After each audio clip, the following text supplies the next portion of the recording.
Olá, hoje nós vamos falar sobre voleibol e, lógico, contar sobre a experiência, a formação do projeto de vôlei do Consilig aqui em Bauru, que está estreando e levando o bauruense, tal qual no basquete, no top do vôlei aqui regional, no estado de São Paulo, através da Superliga. Nós vamos falar com um cara que é bom de vôlei. Ele passou pelo Barueri, Hebraica, Unisul, Mackenzie, Osasco, conheceu de perto a geração do Roberto Guimarães, né? Eu estou falando com o nome aqui, vou trair, José. Aí vai ficar muito feio no ar, mas vou manter o meu cacoete aqui do erro na nossa gravação. O Marcos Kiviek, russo? É, o sobrenome sim. Na sua geração, a gente estava brincando aqui fora do ar, obrigado pela sua presença aqui conosco na TV Câmara, com 1,85 você não jogaria hoje, se fosse numa peneira. Talvez de líbero. Hoje com a posição de líbero, talvez. Você chegou a jogar Sim, na sua geração também? Joguei bastante tempo. Comecei com 10 anos de idade, joguei até os 34 anos, joguei profissionalmente, um bom tempo. Marcos, vamos falar sobre a sua experiência, a passagem aqui por Bauru. O que é mais difícil? Pegar um time e tentar estruturar ele para entrar de cara na estreia de um campeonato nacional e mostrar que é possível disputar a ponta? Ou pegar o time no meio do caminho para tentar arrumar com a estrada que já está mais curta em relação ao final do campeonato? Bom, com certeza é você iniciar o trabalho. Independente das dificuldades de se iniciar um trabalho, de você pegar um embrião e criar e entrar numa competição do nível que é a Superliga, que é uma competição extremamente difícil, eu acho que iniciar o trabalho sempre é mais prazeroso, porque você está dando a sua cara para o projeto e os erros e os acertos vão ser muito mais seus, porque você está se responsabilizando por tudo. Você iniciar um trabalho sempre é muito melhor do que você dar continuidade a um trabalho, mesmo que esse trabalho seja ótimo. Você está sendo inserido num projeto ou num processo que você não iniciou. É muito complicado. O que você leva em conta quando você pega um time desde a origem num projeto para iniciar e preparar para o nível de Superliga? Lógico, fora os fatores naturais da questão da montagem, das características das jogadoras, para poder montar a sua cara num campeonato, comparando mal com o futebol aqui, do ponto de vista físico, por exemplo, ele tem um ápice em 5 meses para você disputar um playoff. Quando você inicia um projeto, a primeira coisa que você tem que ver é o seu calendário. Qual é o seu calendário? Quais são as competições importantes? Quais são seus objetivos dentro do que você tem? Você tem que ser muito honesto com os seus objetivos. Não é projetar ilusões, ser bem realista e saber os seus pontos fortes, as suas dificuldades e, em cima disso, você traçar a sua estratégia. Como é que você vai trabalhar, qual vai ser o seu planejamento, são 5 meses de torneio. Nesse torneio a gente tem algum outro torneio inserido, por exemplo, falando de voleibol, nós tínhamos a Superliga e nós tínhamos uma Copa Brasil no meio do campeonato. Um campeonato curto, mas que era super importante.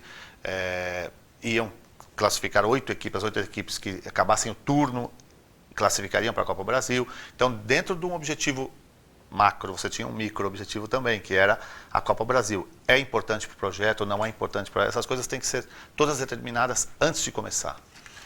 A geração do vôlei feminino, da qual você participa, colocou o Brasil no patamar reconhecidamente em relação ao masculino e feminino com a vitrine lá fora.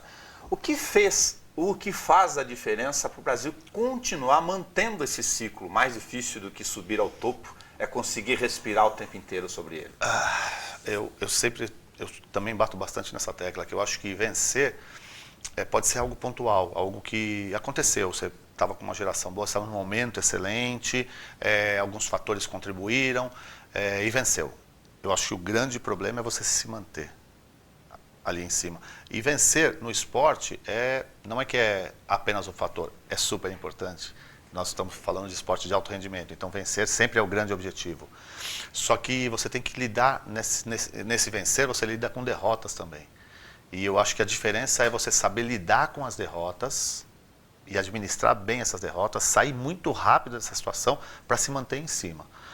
O Brasil está nesse patamar algum tempo já, não é de agora, é um esporte muito bem estruturado. O voleibol hoje é um esporte levado a sério, muitas pessoas envolvidas, e eu acho que grande parte disso se deve aos profissionais que trabalham no voleibol. Nós temos uma comissão técnica na seleção feminina e na seleção masculina excelente, excelente. São profissionais do mais alto gabarito que souberam e sabem lidar com essa situação de planejamento, de manter esse nível que nós estamos acostumados, né? O Brasil acabou se acostumando a frequentar pódio. Claro. E isso, grande parte disso se deve, eu acho, aos profissionais que trabalham. Curiosidades nossas aqui, dos torcedores mortais que estão do lado de cá, lógico, torcendo pelas equipes. Tem muito dado, tem nessa estrutura técnica aí, o cara que fica lá vendo como uma determinada jogadora pontua, como ela foi bem no campeonato inteiro passado, se ela bate mais na paralela, a característica de cada jogador, inclusive os averages, para poder ter esses indicadores. Isso é uma ferramenta que você usa quando? Hoje em dia, a tecnologia faz parte do esporte. Você usa no treinamento, no seu dia a dia, você está usando isso para aperfeiçoar o seu time e para estudar o adversário. Então, é uma ferramenta muito importante que você tem que saber lidar com ela também para não engessar também o seu atleta. Porque, ao mesmo tempo que as informações são importantes, você tem que tomar muito cuidado para não limitar a intuição do atleta? Também a capacidade intuição, dele de fazer a jogada dele exato. do ponto de vista da capacidade mental humana. Muitas vezes a gente questiona muito o atleta que, às vezes, nós estudamos o vídeo, nós vimos que a característica era assim, e às vezes nós mesmos até nos irritamos, falamos, mas eu pensei, mas eu achei, porque elas querem determinar algumas coisas que já estão pré-determinadas. Mas isso também é o feeling do atleta, é o sentimento, é a liberdade do atleta também poder ter aquela sensação de ele sentir que ele pode fazer algo. Eu acho que, assim, a tecnologia ajuda muito. Nós só temos que tomar cuidado para não engessar, para não tolher o poder do atleta de decisão, de ele aumentar seu acervo de movimentos, de ter determinadas situações, ele vivenciar situações, que ele possa evoluir também como atleta. Você veio para um projeto local muito legal, a gente estreia no topo, é legal olhar o topo, né? Olhar o topo de cima é mais legal ainda, mas ele envolve uma capacidade da gente pensar aqui, torcer muito mais para que ele tenha médio e longo prazo, lógico, como projetos ideais, para não ficar em projetos esparsos. E o Consilig tem tentado fazer esse esforço aqui em Bauru. Como você vê o projeto? O que pode fazer a diferença para a gente continuar no ano que vem, nos próximos campeonatos, torcendo por esse tipo de projeto? Essa foi bem interessante, porque o que mais me atraiu foi o projeto. Estar na Superliga é super importante, lógico. Nós estamos na elite do esporte que a gente escolheu, que é o voleibol. Isso é uma situação muito importante para o projeto. Eu estou no Brasil, fora do Brasil há quase 8 anos, 7 anos e meio.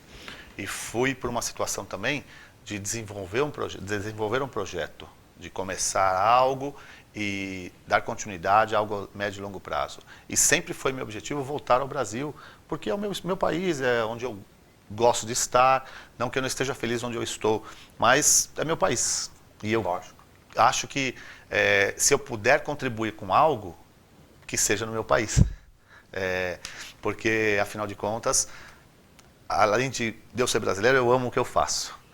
Então, isso foi uma coisa que me atraiu bastante o projeto de Bauru, porque nós temos hoje o mais importante, que é o espelho. Hoje nós temos o espelho, uma equipe que está na Superliga, na elite do voleibol, na Superliga A. Só que a gente precisa utilizar esse espelho para fomentar. O mais importante é o projeto. Então, quando nós tivemos a nossa primeira conversa, eu expus o meu pensamento que eu gostaria muito que tivesse categorias de base em Bauru. Que nós tivéssemos, a um primeiro momento, montar um juvenil e, aos poucos, a gente começar a ter essa estrutura toda. Não é fácil? Lógico que não é fácil. Não é barato. Nós estamos falando de um país que hoje atravessa uma crise grande. Então, quando pessoas se interessam em algo assim, a gente tem que abraçar. Porque é muito fácil você criticar, perdeu, está perdendo, o time... mas você tem que ver o que engloba isso. Claro. Tudo que isso envolve. Então, hoje nós estamos fomentando algo numa cidade do interior, grande, uma cidade que tem possibilidades. E você tem um espelho onde uma criança vai ver, de repente nós vamos ter ídolos aqui. E essa criança, em vez de estar na rua, em vez de estar em outras situações, vai querer praticar esporte.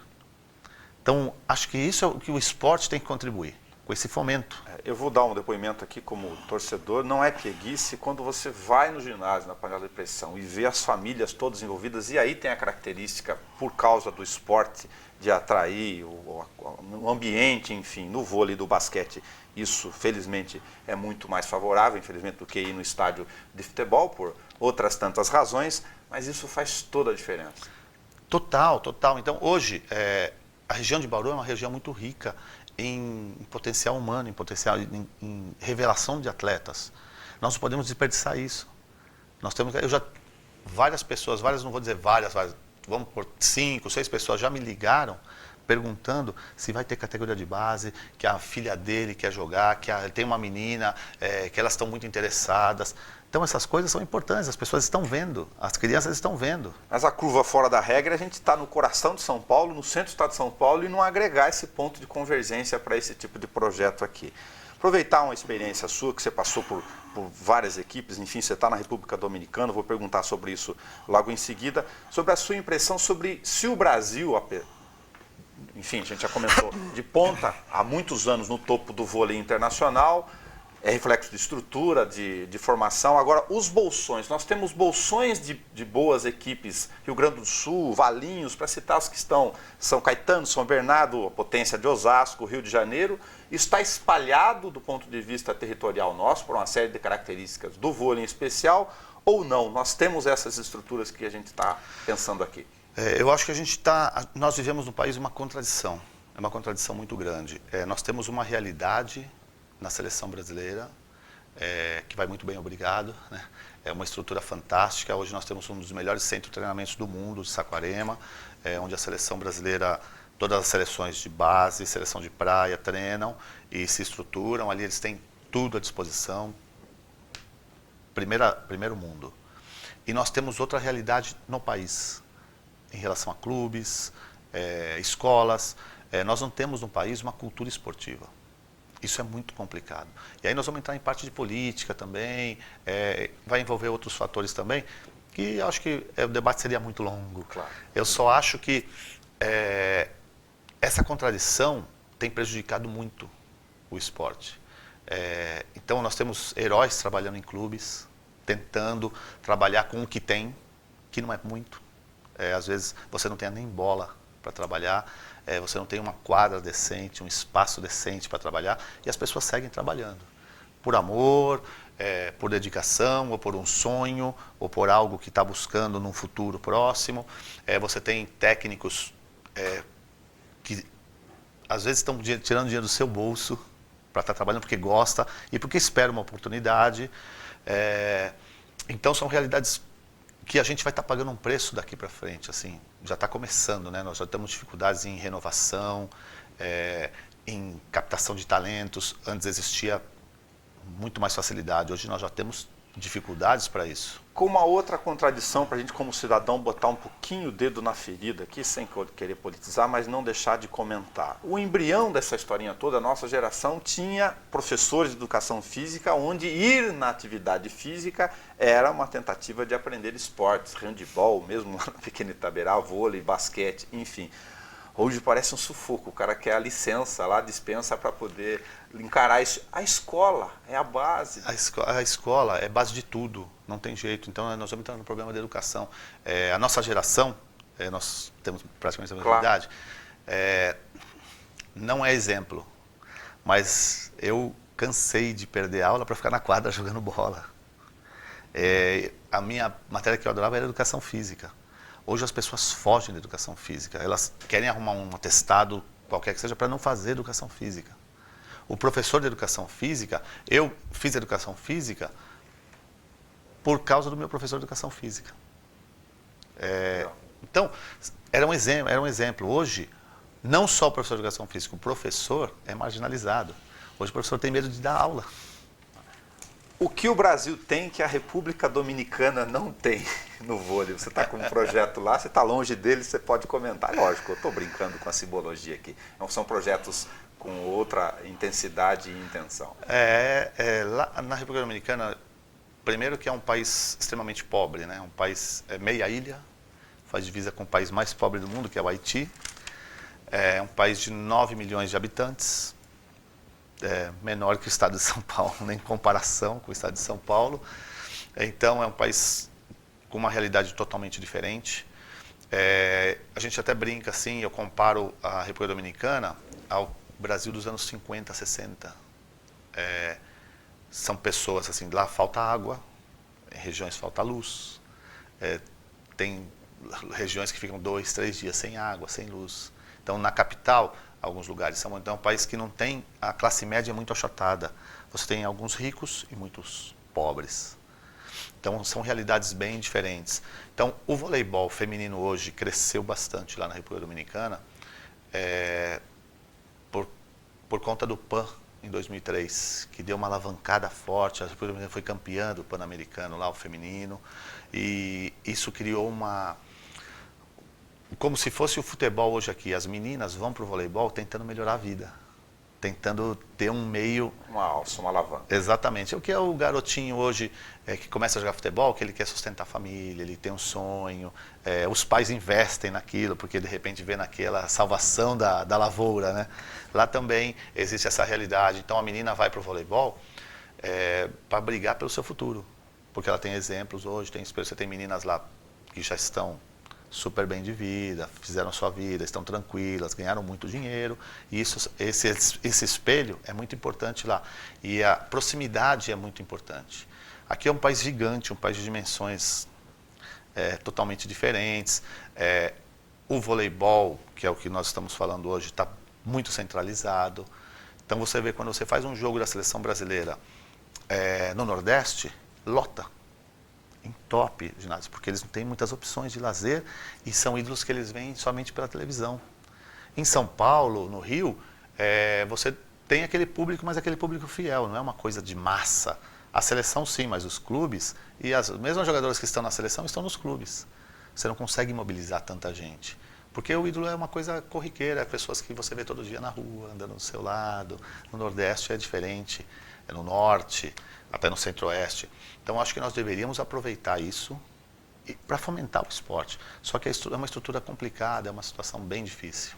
Falar sobre o momento desta fase do campeonato, um desafio seu em relação à questão da busca, de beliscar e continuar ali beliscando para eventualmente consolidar a participação no play-off, que deve ser um objetivo pontual muito específico, e de tentar enxergar depois um horizonte para outras temporadas. Enfim, o jogo do São Caetano, ele mostra um time com 2 sets muito bem equilibrados, jogando num nível emocional, físico, tático, de braços e pernas, como se pensa, só que um jogo de vôlei pode ter 5 sets.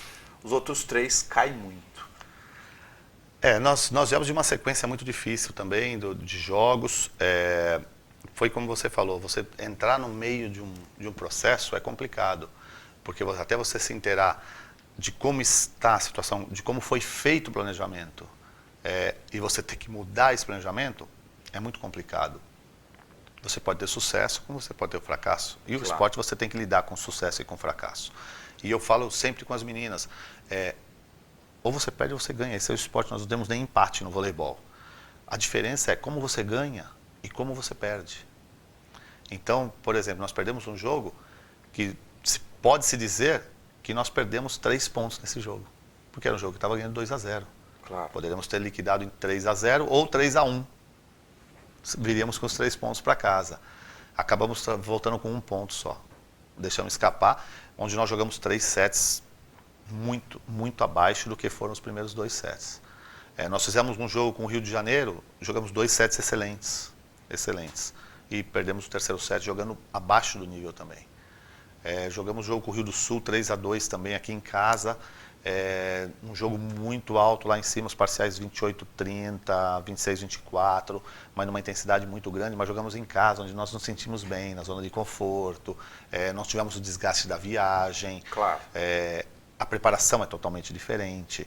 Então, são coisas difíceis, mas que você tem que administrar. E nós não temos tempo, nós perdemos o jogo ontem já temos que jogar amanhã, nós temos jogo já de novo, um jogo importante. E é uma fase muito complicada da competição, onde todos os pontos são importantes, principalmente para nós que estamos brigando por uma classificação. Então não dá para você ficar pensando muito no que passou, você tem que ser muito pontual, resolver rápido os problemas, para no próximo, vai haver problemas? Vão haver problemas, mas que sejam diferentes, que não sejam os mesmos. No nível, outra curiosidade, desses ciclos de partidas muito coladas num calendário um da outra, comecinho do segundo turno, exemplo, projetando aí 2 meses para você poder olhar o que você tem pela frente, as viagens, os deslocamentos, a capacidade de treinamento. Você consegue ter capacidade de, durante os intervalos de treinamento, corrigir algumas situações? Isso é o que a gente está tendo que fazer. Não é a condição ideal, não é a situação ideal. Tá. Deveria ser corrigir uma situação ou outra. Nós temos que corrigir muitas coisas. Muitas situações. Não é o ideal, mas nós também não podemos deixar passar. Porque senão o preço lá na frente vai ser muito mais caro. Nós já estamos pagando um preço, mas tem que ser ir barateando isso. Tá. Que peso tem a entrada de novas jogadoras no final do primeiro turno para o início dessa segunda fase, para ajustar aí o processo? É muito difícil, é a mesma situação de um técnico ser inserido no meio de um processo, é muito complicado. A linguagem, enfim, a empatia ou a antipatia, porque vai existir. Às vezes você se dá bem com um, se dá bem com o outro, alguns gostam, outros não gostam. Isso é normal em qualquer relação de seres humanos. O lance tem que ser profissional, ponto. Marcos, é mais difícil lidar com homem ou com mulher no voleibol ou no esporte? Tanto faz? Eu acho muito mais fácil você lidar com o homem no esporte, falando de esporte, porque o homem ele é mais objetivo, ele é menos emotivo. Então, os fatores externos não interferem tanto no seu trabalho. Então, o homem ele vai para o treino, ele treina, ele faz o que ele tem que fazer e ele se desliga do externo. Ele está ali para cumprir o seu papel, fez, acabou, volta, aí ele vai se ligar no externo. A mulher não, ela não consegue desligar. E para emendar nisso, aproveitar um trecho da sua resposta, nessas nuances todas de fatores hormonais, bioquímicos, enfim, metabólicos e da natureza natural, da diferença do gênero, que peso tem a inteligência emocional do técnico colocar o dedo e falar, puta, essa menina não está bem hoje, o que eu vou no meio do jogo tratar isso? Com o feminino, é praticamente a diferença entre sucesso e fracasso. É praticamente, porque a mulher é muito mais emocional. Ela não é tão racional.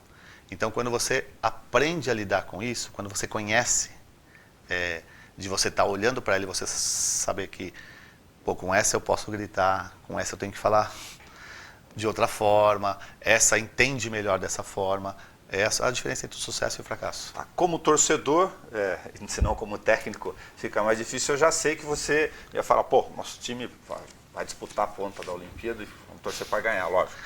Mas como técnico, do que você está podendo observar? A gente está em que nível? O que é perigoso aí? Como tudo é perigoso no esporte. Mas quem pode nos trazer grandes problemas? Olimpíada é um torneio, falando de Olimpíada, claro. É um torneio muito particular. Outro tiro curto. É muito particular, é um torneio muito especial, que envolve muita coisa. É um torneio particularmente emotivo para qualquer pessoa que está participando. Não é o torneio mais difícil do mundo? Não é, tecnicamente falando. Um campeonato mundial é muito mais difícil. No campeonato mundial você tem 24 equipes, numa Olimpíada você tem 12. Já começa daí. Então o caminho é muito curto. Formatos, calendários. Né? Exatamente. E na Olimpíada você não joga todo dia, como no Campeonato Mundial, que você joga todo dia com viagens intercaladas. Numa Olimpíada você joga um dia sim, um dia não. Mas é um torneio com uma carga de emoção muito forte. Muito forte. É uma coisa... Não tem explicação. Você tem que estar para viver. Eu acho hoje o time do Brasil um dos favoritos, não é o favorito, é um dos favoritos, um forte favorito, forte candidato, primeiro por estar jogando em casa, só que nós temos ao outro lado da moeda também. É um time que não está acostumado a jogar em casa, joga poucas competições internacionais em casa. O Brasil joga muito mais fora do Brasil do que em casa. Então, lidar com essa situação é muito importante, é diferente. Jogar em casa, com a pressão da torcida, onde todo mundo quer ver o Brasil ganhando, mas eu acho que é um dos times favoritos, e eu coloco nessa situação aí Estados Unidos, Rússia e China. Colocando como o azarão por fora aí, não um time menos, um time pior ou não, o time da Sérvia, que é um time com jogadoras excelentes e que, se estiver no momento bom na Olimpíada, pode ganhar de qualquer um desses times. Em vôlei existe apagão, que a gente usa simbolicamente de forma leiga do lado de cá. Eu lembro Brasil e Rússia, eu fiquei desesperado. Você viu, assistiu e estava próximo, também deve ter ficado desesperado. Tá 24 a alguma coisa, mas era bastante, não era 24 a 23. Você vê 24 a 19. 24 a 19. Você vê como a Olimpíada é uma coisa tão particular, tão ímpar, que todo mundo só fala disso, do 24 a 19. Mas existiram placares iguais, às vezes até piores, em muitas competições, em mundiais, em copas, em muitos lugares, e ninguém comenta do 24 a 19 da Olimpíada. Essa não é que é apagão, pode acontecer. É difícil, mas pode acontecer, porque é esporte, e o esporte está sujeito a tudo. No caso do vôlei, parabéns, sucesso aqui no projeto do Consilig em Bauru. Eu acho genial, particularmente, a questão do técnico do basquete, do vôlei em especial, entre todos os esportes, porque ele chama o time e numa fração de 60 segundos ele pode mudar a natureza do jogo. E aí envolve uma série de habilidades emocionais, cognitivas, além de saber jogar e entender a leitura do jogo. Eu acho isso genial no esporte. Eu acho fantástico também, eu acho que a nossa participação como técnico tem que ser assim, tem que ser pontual. Você lidar com situações adversas e saber mudar, ter a estratégia, a hora certa de mudar, é a nossa eterna luta, é o nosso eterno dilema, quando pedir um tempo, quando fazer uma substituição, o que fazer naquele pedido de tempo, naqueles 60 segundos para mudar uma situação, ressuscitar uma jogadora que está em uma situação ruim, ajudá-la, dar ferramentas para que ela possa sair daquela situação ruim e ajudar a equipe. Então é sensacional. Marco, muito obrigado por sua presença aqui. Boa sorte no seu projeto. Muito obrigado, foi um prazer e pode contar comigo sempre. Obrigado para você que está em casa, você da região de Bauru, vá na panela de pressão. Todos os times têm pontos fortes, pontos fracos, vulnerabilidades, isso é natural da formação do esporte. Vamos acreditar na nossa energia para fazer com que essas questões possam ser minimizadas. Afinal, nós estamos na Superliga do vôlei feminino. Isso não é nem um pouco e nada pouco.